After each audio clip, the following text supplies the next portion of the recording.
Sup tahu misua.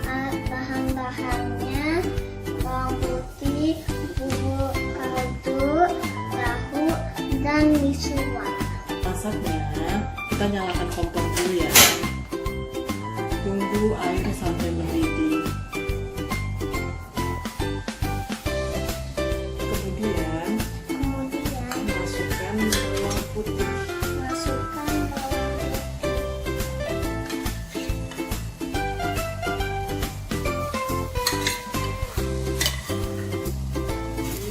Lalu Bubuk kaldu.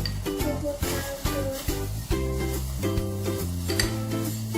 Kemudian Masukkan tahu.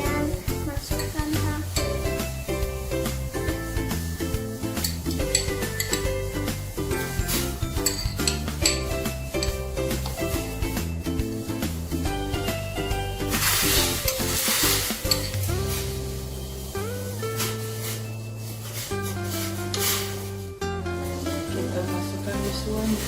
Kita masukkan misuannya.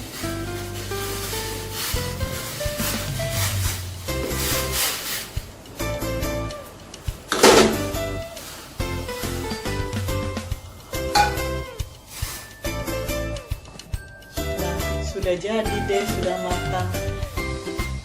Nanti kita tuang ke mangkok untuk disantap ya. Sup misuanya sudah